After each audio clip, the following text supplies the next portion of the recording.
ज्यादा जाना जाता है, क्योंकि यहाँ बने रंग महल में एक जमाने में विजयगढ़ की राजकुमारी चंद्रकांता रहा करती थी। तो अलग अलग समय पर यहाँ पर बहुत से राजाओं ने निर्माण कार्य करवाया और अपने हिसाब से इस किले को बेहतर रूप देने की कोशिश की। तो कैमूर पर्वतमाला से घिरे हुए इस 400 फुट ऊंचे किले की जगह को किसी जमाने में विजयगिरी नाम से जाना जाता था और यहाँ एक समय में ऋषियों द्वारा तपस्या की जाती थी। तो ऐसा बताया जाता है कि चंद्रगुप्त मौर्य को जब मगध पर आक्रमण करना था तो उन्होंने अपनी सेना को इसी किले में विश्राम करवाया था। विजयगढ़ से लगभग 280 किलोमीटर की दूरी पर मगध पड़ता है, जो कि मौर्य वंश का साम्राज्य हुआ करता था और जो वर्तमान में बिहार राज्य में स्थित है। इसके अलावा विजयगढ़ के इस किले पर गुप्त वंश, गुर्जर प्रतिहार वंश, मुगल वंश और अंत में काशी नरेश चैत सिंह का भी राज रहा था। लेकिन मैं बता देता हूँ कि साल 1888 यानी कि 1888 में प्रकाशित देवकी नंदन खत्री द्वारा लिखे गए हिंदी उपन्यास चंद्रकांता ने इस किले को पूरे देश में प्रसिद्धि तो दिलाई ही थी, लेकिन साल 1994 से 1996 तक प्रसारित हिंदी सीरियल चंद्रकांता ने छोटे पर्दे पर ऐसी धाक जमाई थी कि विजयगढ़ का नाम सबकी जुबान पर छा गया। और फिर विजयगढ़ की राजकुमारी चंद्रकांता और नौगढ़ के राजकुमार वीरेंद्र सिंह की अमर प्रेम कहानी लोगों के बीच में चर्चा और रोमांच का विषय बन गई। इस किले के अंदर से ही एक गुफा के जरिए नौगढ़ और चुनारगढ़ तक पहुंचने के लिए रास्ता भी बनाया गया था और इन्हीं गुफाओं में खजाने के छिपे होने की संभावना भी अक्सर जताई जाती है। तो वीर गाथा, अय्यारों की अनसुनी कहानियों और तिलिस्म के खजाने से भरपूर विजयगढ़ के किले के तार आस्था से भी जुड़े हुए हैं। तो एक तरफ में यहाँ पर राम सागर तालाब है, जिसकी गहराई के बारे में आज तक कोई भी पता नहीं लगा पाया है और भीषण गर्मी में भी इसमें कभी भी पानी नहीं सूखता है। श्रावण मास में इस तालाब से कावड़िए जल भरकर शिव द्वार में जलाभिषेक करने जाते हैं और यहाँ हर साल अप्रैल के महीने में एक मेला भी आयोजित किया जाता है। और वहीं दूसरी तरफ में अगर हम देखें तो मुस्लिम समुदाय के लोग यहाँ स्थित मीरान शाह बाबा की मजार पर दूर दूर से चादर चढ़ाने आते हैं। तो विजयगढ़ के इस किले को गंगा जमुनी तहजीब के प्रमाण के रूप में भी देखा जा सकता है। नमस्कार दोस्तों, मैं हूं अनिरुद्ध और आज मैं आपको लेकर जाने वाला हूं हजारों साल पुराने तिलिस्म के खजाने से भरपूर आस्था, रहस्य और रोमांच के संगम स्थली विजयगढ़ के किले में, और इससे जुड़ा सारा इतिहास और जानकारी मैं आपको इस वीडियो में देने वाला हूँ।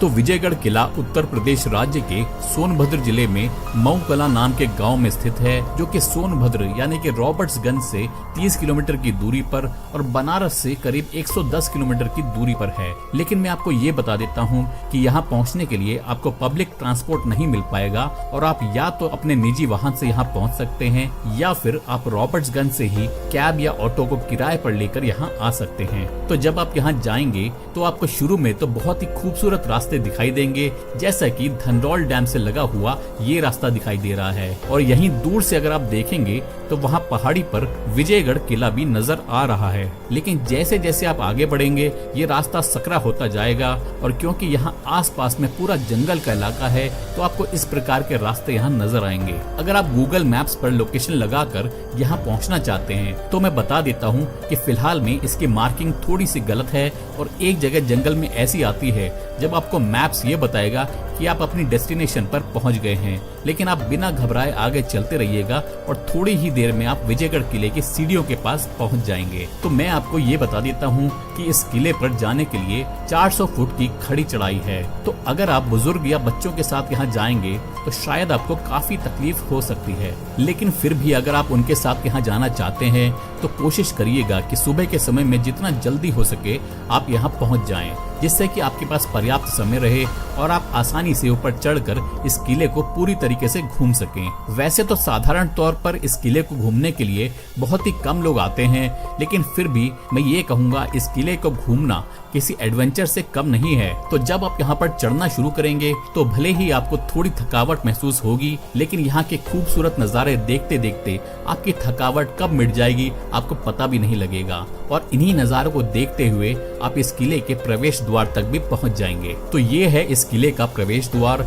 यानी कि एंट्री गेट, और यहाँ ऐसा ही एक और प्रवेश द्वार किले के दूसरे छोर पर भी बना हुआ है जो मैं आपको थोड़ी देर में दिखाऊंगा। तो दोनों दरवाजों में से किसी भी दरवाजे का इस्तेमाल कर कर आप इस किले में प्रवेश कर सकते हैं। तो आइए मैं आपको इस किले के अंदर लेकर चलता हूँ और इससे जुड़ी सारी जानकारियाँ मैं आपको देता हूँ। तो ये जो गेट हमने देखा ये अंदर से कुछ इस तरीके से नजर आता है और आप देखेंगे कि इसके ऊपर में फोर्ट की डिफेंसिव वॉल यानी कि सुरक्षा दीवार का हिस्सा नजर आ रहा है। आइए आपको ये ऊपर चलकर दिखाता हूँ। यहाँ ऊपर चढ़ने के लिए सीढ़ियाँ भी बनी हुई हैं जो कि आपको क्षतिग्रस्त रूप में ही दिखाई देंगी। तो ऐसा मालूम पड़ता है कि यहाँ पर ऊपर में सैनिक खड़े होकर इस किले की निगरानी किया करते थे, क्योंकि यहाँ पर आपको इस प्रकार के छेद भी नजर आएंगे जो कि हमने पहले भी कई किलों में देखे हैं। तो इनसे झांक कर सैनिक हमला कर सकते थे। तो आइए नीचे चलते हैं और बाकी का किला देखते हैं। तो इस किले का अधिकतर हिस्सा आपको खंडहर के रूप में ही नजर आएगा और ये जो सामने में आप कक्ष देख रहे हैं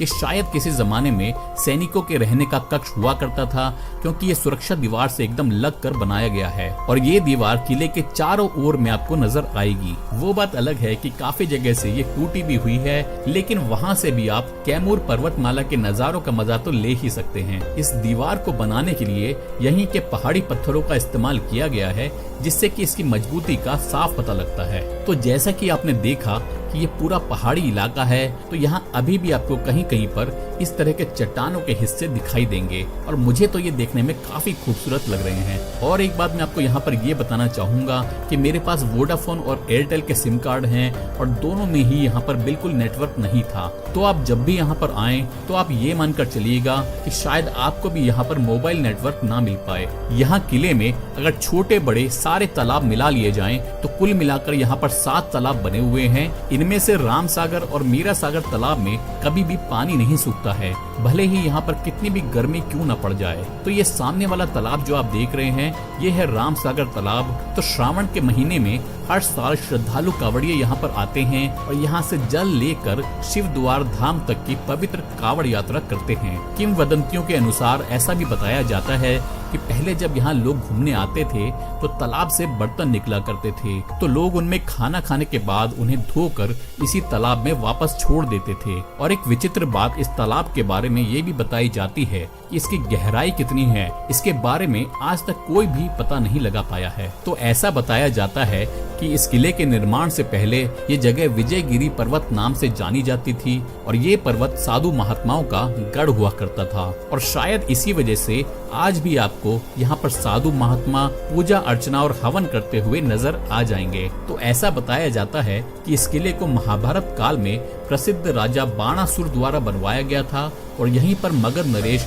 जरासंध को भी बंदी बनाया गया था। और ऐसा भी कहा जाता है कि चंद्रगुप्त मौर्य को जब मगध पर आक्रमण करना था तो उन्होंने अपनी सेना को इसी किले में विश्राम करवाया था। 4वीं शताब्दी से लेकर 6वीं शताब्दी के अंत तक यहाँ पर गुप्त वंश का राज रहा था और फिर 6वीं शताब्दी से लेकर सन 1036 तक यहाँ पर गुर्जर प्रतिहार वंश ने अपने पैर जमा रखे थे। सन 1040 में इस किले का पुनर्निर्माण जादौन राजपूत राजा विजयपाल द्वारा करवाया गया था। मुगल बादशाह अकबर के समय में यानी कि 1556 से लेकर 1605 के बीच में विजयगढ़ का किला और इस इलाके के सभी किले मुगल वंश के नियंत्रण में आ गए थे, लेकिन बाद में काशी नरेश ने इस पर कब्जा जमा लिया था। विजयगढ़ किले के अंतिम शासक बनारस के राजा चैत सिंह थे और उन्होंने यहाँ पर तब तक शासन किया जब तक अंग्रेज यहाँ तक नहीं पहुँच गए। तो उनका महल नजदीक से दिखाता हूँ। तो यहाँ पर आप देखेंगे कि ये पूरा आपको खंडहर ही दिखाई देगा। तो ये गेट्स देखिए आप, इनमें कितनी खूबसूरती से ये आर्चनुमा डिजाइन बनाया गया है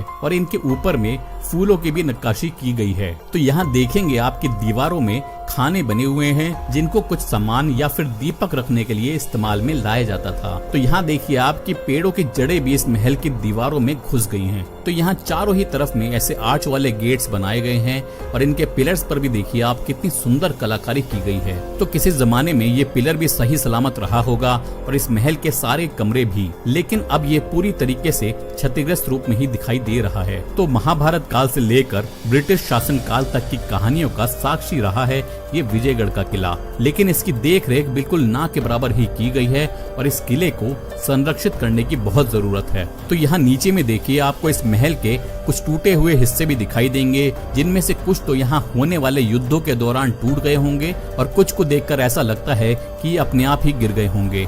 और ऐसा भी बताया जाता है कि इस महल में कई मूर्तियां भी हुआ करती थी, लेकिन वो सभी यहाँ हुए आक्रमण के दौरान तहस नहस हो गई थी। तो यहाँ आप अंदर में देखेंगे कुछ इस तरह के कक्ष बने हुए हैं, और जैसा कि मैं हमेशा बोलता हूँ कि इन इमारतों की दीवारों पर लिखकर इनको खराब ना करें। ये हमारी ऐतिहासिक धरोहर हैं और आप इनको खराब नहीं कर रहे हैं, बल्कि आप अपने देश की छवि को खराब कर रहे हैं। तो ये था विजयगढ़ किले का प्रसिद्ध चंद्रकांता महल। तो आइए अब आपको इस किले में बनी बारादरी दिखाता हूँ। तो ये जो सामने में आप इमारत देख रहे हैं, ये किसी जमाने में बारादरी हुआ करती थी। इसके अंदर का हिस्सा भी आपको क्षतिग्रस्त रूप में ही दिखाई देगा और यहाँ पूरे में झाड़ झंकार ही नजर आएंगे। और यहाँ आप देखेंगे कि ऐसे कक्ष भी बने हुए हैं जो राजा महाराजाओं के समय में इस्तेमाल में लाए जाते थे। तो ये थी विजयगढ़ किले की बारादरी। तो आइए अब इस किले का मुख्य द्वार यानी कि मेन गेट और उसी के पास में बनी कचेरी आपको दिखाता हूँ। तो ये जगह जो आप देख रहे हैं, यहीं से इस किले के मुख्य द्वार के लिए रास्ता बना हुआ है। यहाँ पर घुसते ही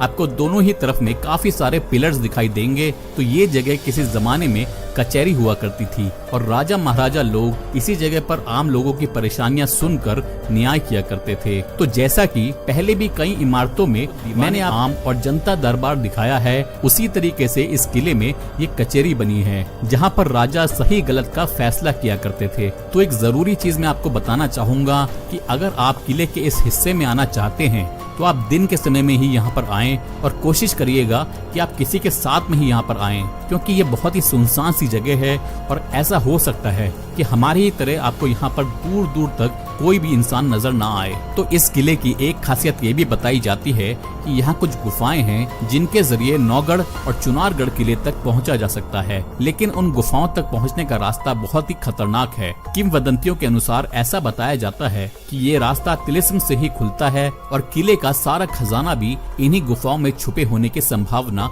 अक्सर जताई जाती है। खैर, आपने देखा होगा कि हमने जिस तरफ से किले में प्रवेश किया था उस तरफ की सीढ़ियां काफी अच्छी तरीके से बना दी गई हैं, लेकिन इस तरफ की हालत अभी भी काफी खराब है। तो चलिए आपको इस तरफ का भी रास्ता मैं दिखाता हूँ। तो हम अब इस किले के दूसरे छोर पर आ गए हैं और ये जो सामने में गेट आप देख रहे हैं, ये है सिंह द्वार और ये इस किले का मेन गेट हुआ करता था। और इसी के सामने में किले तक पहुंचने का रास्ता बना है जो आपको थोड़ी खराब अवस्था में दिखाई देगा। तो ये था किले के सामने का हिस्सा जो अब काफी कम इस्तेमाल किया जाता है। आइए अब आपको बाहर लेकर चलता हूँ और यहाँ की कुछ और बची हुई इमारतें दिखाता हूँ। तो यहाँ ये इमारत भी मुझे नजर आई, लेकिन इसके बारे में कोई जानकारी मुझे नहीं मिली। तो यहाँ पर अंदर में 2 कमरे बने हुए हैं। पहला कमरा ये है जिसमें कि कई सारे खाने बने हुए हैं जो कि इसलिए बनाए जाते थे जिससे कि इनमें कुछ सामान या फिर मोमबत्तियां और दीपक वगैरह रख सकें। और ये सामने वाला जो खाना दिख रहा है आपको, इस तरह के खाने अधिकतर भगवान की मूर्ति रखने के लिए बनाए जाते थे।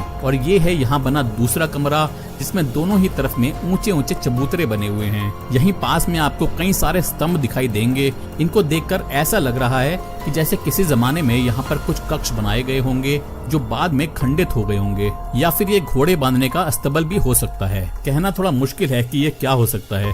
अगर आपको इस इमारत के बारे में कोई भी आइडिया हो कि ये क्या हो सकती है तो नीचे कमेंट करके जरूर बताइएगा। वैसे तो विजयगढ़ किले के परिसर में 2 यात्री शेड बने हुए हैं और मीरान शाह बाबा की मजार और हनुमान जी के मंदिर के पास छप्पर में लोग रुक सकते हैं, लेकिन जब बारिश और आंधी का समय होता है और यहाँ लोग ज्यादा आ जाते हैं